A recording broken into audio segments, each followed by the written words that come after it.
बिस्मिल्लाहिर्रहमानिर्रहीम। आज का जो हमारा टॉपिक है ये है इम्पोर्टेंट शॉर्ट क्वेश्चन आंसर्स। तो इसमें चैप्टर 4 है गुड बाय मिस्टर चिप्स का। तो आइए हम इसमें से देखते हैं 6 लॉन्ग इसमें जो शॉर्ट क्वेश्चंस हैं वो इम्पोर्टेंट है यहाँ पर। तो आइए हम इसको देख लेते हैं वन बाय वन कौन कौन से हैं। पहला क्वेश्चन जो है वो है हु वॉज रॉडन। तो अगर आपने पीछे ट्रांसलेशंस की ऑब्वियसली लेक्चर्स अगर आपने देख लिए हैं तो ये आपके लिए बहुत आसान होगा। अगर आप सीक्वेंस में चल रहे हो तो फिर तो कोई प्रॉब्लम ही नहीं आएगी, तो चीज़ें आसानी से मूव होंगी। तो रॉडन का आपको कैरेक्टर्स जैसे ही आपने पढ़ा तो माइंड में आ गया होगा कि ये चिप्स का एक कुलीग था जिसके साथ वो लेक डिस्ट्रिक्ट गया था और वहाँ पर उन्होंने सैर सपाटे किए, फिर ये वापस आ गया था और चिप्स वहाँ ठहरा रहा। पूरी एक कहानी है जो हम लोगों ने पीछे पढ़ी है। आइए इसका आंसर देख लेते हैं। तो कहते हैं रॉडन वॉज मिस्टर चिप्स। अब ये जो चिप्स है इसके ऊपर ये एपोस्ट्रॉफी जो है इसका यानी जो कॉमा है ये लगा हुआ है, इसका मतलब है चिप्स का। ठीक है, यानी ये आपने कॉमा का खास ख्याल रखना है यहाँ पे। तो रॉडन वॉज क्योंकि जब एस लग जाता है तो उसका फिर जो एपोस्ट्रोफी एस जो हम लगाते हैं असल में कॉमा वो यहाँ पहले नहीं आता, वो एस के बाद लगता है। वो एक खैर ग्रामर का एक पार्ट है। रॉडन वॉज चिप्स, तो ये इसका ख्याल रखना है। कुलीग यानी ये चिप्स का कुलीग था, रफीक था, साथ काम करने वाला था। बोथ ऑफ देम दोनों went together to spend summer vacation in the Lake District. दोनों के दोनों जो थे वो समर वेकेशन करने के लिए लेक डिस्ट्रिक्ट चले गए थे। But on account of some problem at home Rodan had to leave early. यानी वो लेक डिस्ट्रिक्ट गए थे समर वेकेशंस के लिए, लेकिन जो रॉडन था उसको कुछ काम पड़ गया, घर में कुछ प्रॉब्लम्स थी, तो उसको जल्दी ही फिर वापस आना पड़ा। तो ये इतना सही है इसके बारे में, और इसके बारे में लंबी चौड़ी कहानी नहीं है। तो नेक्स्ट क्वेश्चन है how did Chips wrench his ankle. यानी उसका जो टखना था उस पर उसको मोच कैसे आई थी। रेंच का मतलब मोच आना, एंकल मतलब जो पाँव का टखना होता है, तो उस पर उसको कैसे मोच आ गई थी। तो जैसे कि कहानी शुरू होती है चौथे चैप्टर के अंदर, तो उसके अंदर वो बताता है कि वो पहाड़ पर चढ़ रहा था जिसका नाम ग्रेट गैबल बताया गया है। तो ग्रेट गैबल पहाड़ पर चढ़ते हुए उसने देखा कि दूर एक लड़की बड़ी एक्साइटेडली हाथ हिला रही है। तो उसने ये ख्याल किया कि शायद ये मुश्किल में है, तो वो उसकी तरफ लपका उसको बचाने के लिए, लेकिन वो वहाँ पे गिर जाता है, उसको चोट आ जाती है और उसी गिरने के दौरान असल में उसके टखने में मोच आ गई थी। और फिर वो लड़की ही उसको जिसकी मदद के लिए वो जा रहा था, इनफैक्ट वो मुश्किल में थी नहीं, वो ही नीचे आती है अपनी दोस्त सहेली के साथ और फिर वो चिप्स को मदद देते हैं और वो उसको नीचे लेकर आते हैं। तो आइए हम इसके देखते हैं कि आंसर क्या बनेगा। During his visit to the Lake District he saw a girl on the dangerous looking ledge. यानी उसने लेक डिस्ट्रिक्ट जब वो सैर के लिए गया था तो वहां पर उसने देखा एक लड़की को डेंजरस लुकिंग लेज पर। डेंजरस मतलब खतरनाक, लुकिंग लेज, लेज का मतलब है यानी चट्टान का बाहर की तरफ निकला हुआ किनारा, यानी बिल्कुल वो किनारे पे खड़ी थी। तो वो तो एक कोपैमा थी, मतलब वो एक्सपर्ट थी, और नीचे उसकी असल में दोस्त खड़ी थी जिसको वो हाथ का इशारा कर रही थी। तो ये उसने जब देखा चिप्स ने तो उसको लगा कि शायद ये मुश्किल में है। ही थॉट, उस यानी चिप्स जो है वो ख्याल करता है that she was in trouble, कि वो मुश्किल में थी। ही रैन टू हेल्प हर, वो दौड़ा उसकी मदद के लिए। In doing so he slipped, ऐसा करने में वो उसका पांव फिसल गया। एंड रेंच्ड हिज एंकल, और उसके टखने में मोच आ गई। ठीक है, रेंच्ड मतलब ट्विस्टेड, यानी उसके मोच आ गई थी, मसल पुल हो गया था।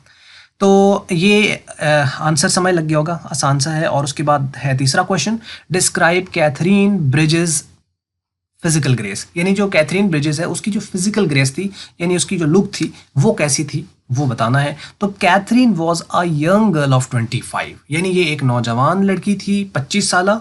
She had blue flashing eyes, उसकी नीली चमकदार आंखें थी। फ्लैशिंग का मतलब है यानी फ्लैश करती हुई, स्पार्कलिंग। तो वर्ड आप चेंज कर सकते हो, मीन्स के ब्लू फ्लैशिंग की जगह आप स्पार्कलिंग लिखना चाहो तो आप स्पार्कलिंग लिख सकते हो। फ्लैशिंग टेक्स्ट के अंदर ये वर्ड है तो इसलिए बेहतर ये होता है कि जो टेक्स्ट के अंदर वर्ड आता है तो वो ज़्यादा सूटेबल रहता है। खैर, तो she had a blue flashing eyes, उसकी नीली चमकदार आंखें थी। एंड फ्रैकल्ड चीक्स, फ्रैकल्ड का मतलब दागदार, स्पॉटेड मतलब कि उसके छाइयों वाले गाल थे। जैसे कि अंग्रेज़ों के आमतौर पर आपने देखा होगा कि गाल के ऊपर वो डॉट डॉट डॉट से होते हैं, तो उसके यानी जो गाल थे वो तो स्पॉटेड थे, और उसकी जो आंखें थी वो नीली थी और चमकदार थी। और 25 साल की वो एक जवान लड़की थी। She had smooth straw coloured hair, उसके नरमो मुलायम खाकस्तरी रंग के यानी जो थे वो बाल थे, यानी ब्राउन किस्म के उसके बाल थे। यानी आप सुनहरी भी बाज़ दफ़ा इसका स्ट्रॉ कलर्ड को बाज़ लोग सुनहरी लिखते हैं, बाज़ लोग इसको खाकस्तरी लिखते हैं, तो मुख्तलिफ इसके हैं। तो आप इसको कोई सा भी कंसिडर कर सकते हो कि उसके यानी बहुत ही नरमो मुलायम सुनहरी बाल थे। She was fit and active, वो बहुत ही फिट और एक्टिव थी, and very expert climber too, और फिर वो बहुत अच्छी कोपैमा भी थी, यानी एक्सपर्ट थी, माहिर कोपैमा थी, यानी पहाड़ों पर चढ़ना। क्लाइंबर का मतलब है कोपैमा यानी पहाड़ों पर चढ़ने वाला, तो वो बड़ी एक्सपर्ट थी इसके अंदर। तो ये है इसके अंदर। अब नेक्स्ट चौथा क्वेश्चन देखते हैं। What did Katherine think about the women's right, women's जो था उनके राइट के बारे में वो क्या सोचती थी, यानी ख़वातीन जो थी, औरतें हैं, उनके हकूक़ के बारे में वो क्या सोचती थी। तो Katherine was a modern lady and was in the favour of the women's right.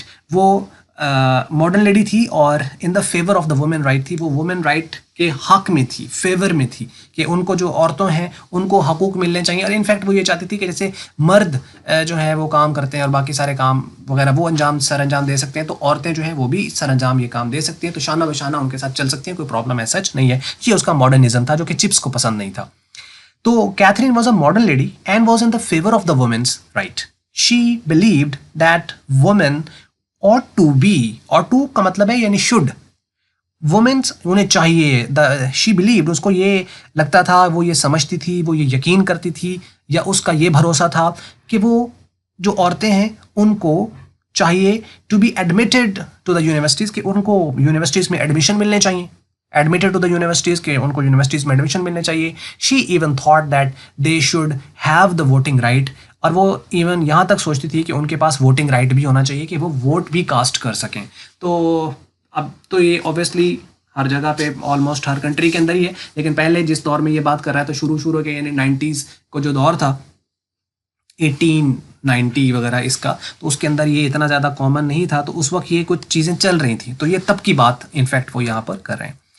तो समय लग गया होगा यहाँ पर, तो मैंने वो फेवर में थी उसकी, और वो चाहती थी कि यूनिवर्सिटी में दाखिले भी मिले और वोट भी वो डाल सकें, ये उसका ओवरऑल मुद्दा था या बात करना चाह रही थी वो। Why did Katherine begin to like Chips, वो चिप्स को पसंद क्यों करना शुरू कर दिया था, या उसको वो क्यों पसंद था, तो या अच्छा क्यों लगता था। तो chips had gentle and quite manners which attracted Catherine's toward him.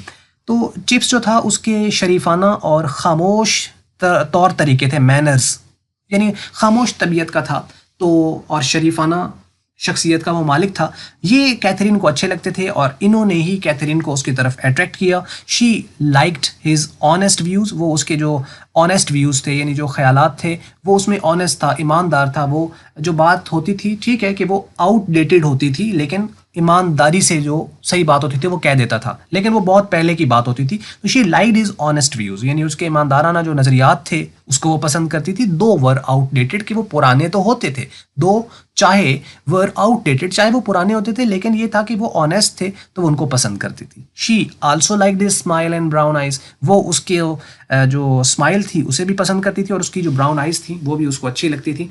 तो ये वो चीज़ें थी जिसकी वजह से फिर उसको प्यार हो गया, and they were head over heel in love with in a week even, जब वो वहाँ पर थे, तो उसके बाद फिर उन्होंने शादी भी कर ली। तो ये एक इसके अंदर आ सकता है। और लास्ट क्वेश्चन है छठा, what were chips views about the women of 90s, यानी जो 90s की जो वुमेन थी उसके बारे में चिप्स का जो था वो ख्यालात क्या थे। The new women of the 90s field him with horror, यानी जो 19वीं सदी की जो औरतें हैं वो उसको खौफ से भर देती थी, फिल्ड हिम विद हॉरर, खौफ से भर देती थी, and he was never at ease with them, और वो उनके साथ कभी भी आसानी महसूस नहीं करता था, यानी उसको अच्छा नहीं लगता था उनके साथ बैठना बात करना, तो वो यानी ईज महसूस यानी नहीं महसूस करता था। It was because of his their modernism, ये सिर्फ उनके मॉडर्निज्म की वजह से था, यानी जो मॉडर्निज्म था उनके अंदर ये उस वजह से ही उसको ये लगता था कि वो बहुत मॉडर्न है और ये ज़रा आउटडेटेड था, तो ये ज़रा वो बात नहीं बनती थी इनकी। तो दे लाइक्ड बाईसाइकिलिंग, और फिर दे से मुराद यहाँ पे यानी वुमेन लाइक्ड बाईसाइकिलिंग, वो साइकिलें चलाती थी, क्योंकि साइकिल नया नया उस वक्त दौर आया था, तो मर्द तो साइकिलें चलाते थे तो औरतें भी साइकिलें चलाती थी। तो चिप्स को ये बात अच्छी नहीं लगती थी कि यार ये भी साइकिलें चलाती हैं तो इनको तो साइकिल नहीं चलाना चाहिए, तो ये चूँकि बाईसाइकिलिंग पसंद करती थी तो ये बात उसको पसंद नहीं थी, तो ये भी एक था। They read and admired the writers like Bernard Shaw and Ibsen, ये दो राइटर्स थे जो मॉडर्निज्म पर बात करते थे, and who were the supporters of the modernism, यानी मॉडर्निज्म के सपोर्टर थे, तो ये उनको पढ़ती भी थी और उनकी मद्दाह भी थी, तारीफ़ें भी करती थी इन राइटर्स की। तो ये चूँकि मॉडर्निज्म पर बात करते थे तो चिप्स को मॉडर्निज्म वाली जो नई नई चीज़ें आ रही थी ये उसको पसंद नहीं थी, तो इस तरह के उसके ख्यालात जो थे इनके बारे में थे। तो इसी वजह से फिर उसके अंदर खौफ आ जाता था और वो उनके साथ कभी भी बेहतर महसूस नहीं करता था। तो ये हैं जी इसके अंदर ओवरऑल क्वेश्चंस। और अगर कोई क्वेश्चन अगर आपका है तो आप कमेंट्स में हमें लिख सकते हैं। अगर वीडियो आपको मल्टीपीडिया की अच्छी लगी, इसको आप लाइक कर लो, शेयर कर लो दूसरों के साथ, और चैनल सब्सक्राइब करके बेल आइकन प्रेस कर लो, सो दैट के नोटिफिकेशन आप तक पहुंचता रहे। वीडियो देखने का शुक्रिया।